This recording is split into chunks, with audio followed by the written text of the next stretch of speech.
ई classes में आप सभी का स्वागत। मैं राजेंद्र प्रसाद शर्मा, व्याख्याता हिंदी।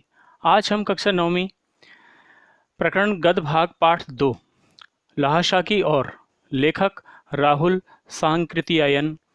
लेखक परिचय में देखिए, जन्म इनका 1893 में, इनका जन्म ननिहाल में गांव पदखा, जिला आजमगढ़, उत्तर प्रदेश में हुआ था। इनका पैतृक गांव था कनेला। मूल नाम केदार पांडे। शिक्षा इनकी काशी, आगरा और लाहौर में हुई थी। 1930 में श्रीलंका में इन्होंने बौद्ध धर्म ग्रहण कर लिया था और वहीं से इनका नाम राहुल सांकृतियायन पड़ गया। इन अनेक भाषाओं के जानकार थे, जैसे पाली, प्राकृत, अपभ्रंश, तिब्बती, चीनी, रूसी, जापानी, अनेक भाषाओं के जानकार रहे हैं। विभिन्न विद्याओं के भी जानकार रहे हैं, जैसे उपन्यास है, कहानी है, जीवनी है, यात्रावृत्त है, आत्मकथा है और आलोचना और शोध साहित्य में इन्होंने काफ़ी काम किया है। इसके अतिरिक्त इन्होंने कई ग्रंथों का अनुवाद भी किया है। दूसरी भाषाओं के जो ग्रंथ थे उनको अनुवाद किया अपनी भाषा में। इसके अतिरिक्त इनकी प्रमुख कृतियां हैं मेरी जीवन यात्रा के 6 भाग, दर्शन दिग्दर्शन, 22वीं सदी, वोल्गा से गंगा, भागो नहीं दुनिया को बदलो, दिमागी गुलामी, घुमक्कड़ शास्त्र। इन्होंने विभिन्न विषयों पर भी 150 पुस्तकें लिखी हैं, जैसे दर्शन, धर्म, राजनीति, इतिहास और विज्ञान के ऊपर। इसके अतिरिक्त इन्होंने एक अत्यधिक महत्वपूर्ण कार्य किया, और वो कार्य क्या था? इन्होंने जो साहित्य लुप्त हो गया था उस साहित्य को उजागर किया, उसको सबके सामने लाए।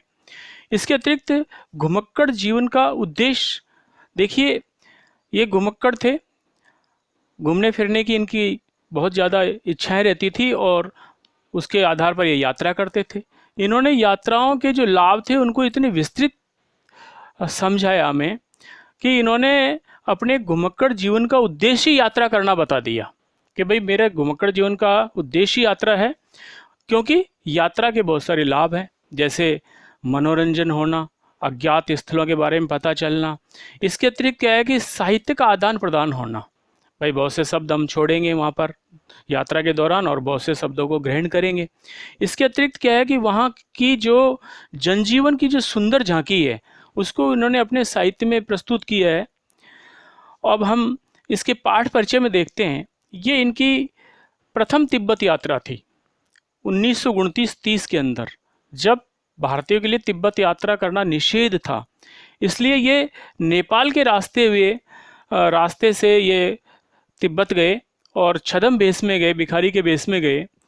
और हम आपको मानचित्र के माध्यम से तिब्बत के बारे में बता रहे हैं। ये परिचित अपना भारत का नक्शा है ही, सभी जानते हैं। भारत के उत्तर पूर्वी सीमा पर ये नेपाल का एरिया है। नेपाल होकर के हम तिब्बत में प्रवेश करते हैं। तो उस समय नेपाल होकर इन्होंने तिब्बत में प्रवेश किया, और तिब्बत की राजधानी लाहाशा है। यहाँ से भारत से इसकी चीन सीमा भी लगती है। और इस तरीके से क्या है कि मानचित्र के हिसाब से समझेंगे तो हमें पता चलेगा भाई तिब्बत कहाँ है, हमारे देश से किस ओर पड़ता है। तो ये तिब्बत हमारी आंखों के आगे तैरने लगेगा, हमारा स्थायित्व ग्रहण करेगा, इसलिए मानचित्र आपको बताया है।